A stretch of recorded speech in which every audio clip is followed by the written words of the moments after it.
Once Upon a Full Moon is a feature film for Series 2 of Final Girl where you'll be fighting against the Big Bad Wolf in the Storybook Woods. In this scenario, the Big Bad Wolf starts in track mode where he moves closer to his prey but usually doesn't attack them. Later on, he'll switch to slay mode and start killing victims and attacking the Final Girl. In this video, I'll go over the special rules for the Big Bad Wolf and Storybook Woods. If you want a general overview of how to play Final Girl, then check out my rules video before you watch this one. Set up the killer and location boards as normal since there's no special setup instructions. Notice that the Big Bad Wolf starts at horror level 5 though. Storybook Woods has fewer spaces than most locations and only 2 exits. There are 3 bridges around the map, here, here, and here. Bridges could collapse from too much weight, so you are limited to only 1 victim following you when you cross a bridge. If you get the Toll Bridge event card, then you will place another bridge across the river. Just like the other bridges, only 1 victim will follow you across the toll bridge. The Raft item in Storybook Woods lets you place 4 Raft tokens along the river where the raft can go ashore. All the possibilities are marked with a Raft icon on the board.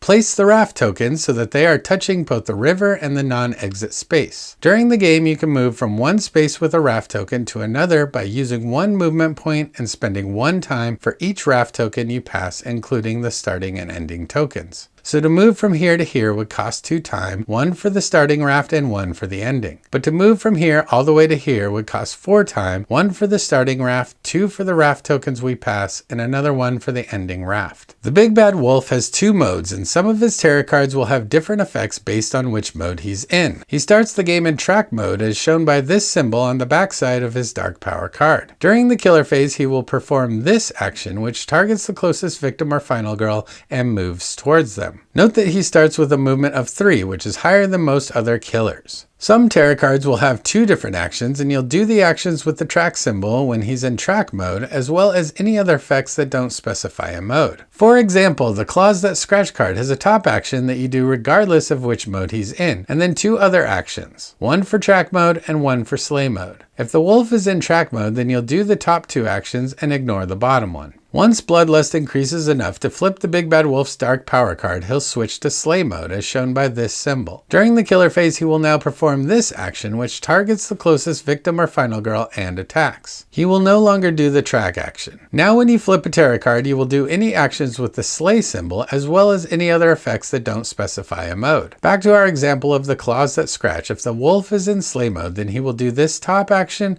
and the bottom action, but skip the middle one since he's not in track mode. The wolf will always be in one mode or the other unless he's got the Killing Machine Epic Dark Power. This card puts him in both modes for the rest of the game as shown by both symbols here. During the killer phase, he will do both the track action and the slay action in that order. If you drew the Claws That Scratch, you would apply the effects of all 3 sections. One important thing to remember is that you apply the effects of the mode that the wolf started with in the killer phase. So if he changes from track to slay in the middle of the killer phase, then you continue to apply track effects until the next killer phase. The Big Bad Wolf's Bloodlust track has effects that will heal him and panic adjacent victims. Remember that killers cannot heal more than their max health, and if a minor dark power is out, they can heal that too. In the unlikely scenario that the wolf has less base health than 9 and a minor dark power that's been damaged, you first heal his base health and then the minor dark power. Panicking adjacent victims works just like it sounds. Any victims in spaces adjacent to the wolf will roll a die and panic in that direction. If they happen to panic to another adjacent space, they won't panic again. So that's all the special rules for the Big Bad Wolf and Storybook Woods. I actually don't have any commonly misplayed rules or cards for this one because it's pretty straightforward. For this reason, it's also a good starting point for your first feature film, just like Hans at Camp Happy Trails. Alright, that's how you play Once Upon a Full Moon. Let me know in the comments what you think of this feature film and how you'd rate it compared to the others in Series 2. If you found this video helpful, please give it a thumbs up and consider subscribing to me on YouTube.